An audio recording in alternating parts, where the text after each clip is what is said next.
If you have this message popping up on your Epson EcoTank 4700, 4750, 4800, or 4850, you're not going to want to miss this video. Hey, what is going on? The printer guy here, and in this video I wanted to talk to you about what you need to do if you get this message on your screen basically saying that your maintenance box needs to be replaced, which you do need to replace the maintenance box, but you also need to reset the waste ink counter.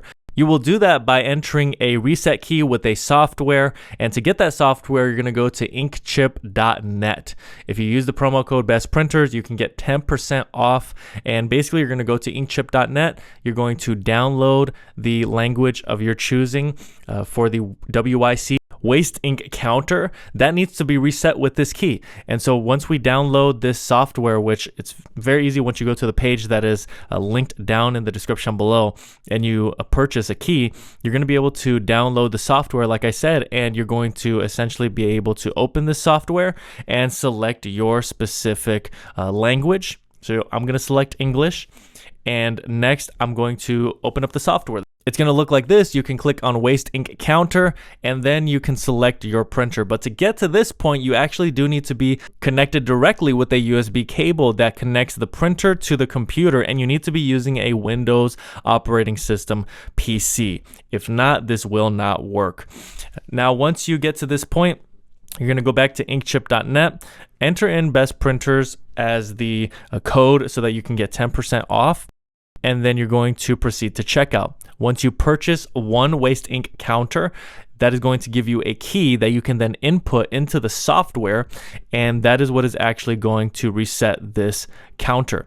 You're going to click reset waste ink counter. It's going to allow you to put in the key, and once you put that in, it's going to go through a process. You may need to reset the printer. You will need to reset the printer. And once the printer is reset, you will be able to go through some other prompts, essentially, that will allow you to do a full reset of the maintenance box. These three numbers, you want these to be zeroed out once you're done with the reset. Those basically show how much of the maintenance box is being used. And once we go through this process, you should be able to read the waste ink counter again, and they should show up as all 0% on all three categories. And that's it. That's all you need to do to reset your maintenance box counter. Remember to use the promo code BESTPRINTERS to get 10% off at inkchip.net. All of the information you need will be linked down in the description below, so check that out. Thank you so much for watching until the end of this video. I handpicked two videos that are here on the screen for you to watch next. Also consider subscribing to this channel. There's so much helpful content for you if you're a printer owner, and it's just good to have a resource like this for you in the future, whether you're dealing with a printer that's not printing well or you need more printer recommendations. So I look forward to seeing you again in another video.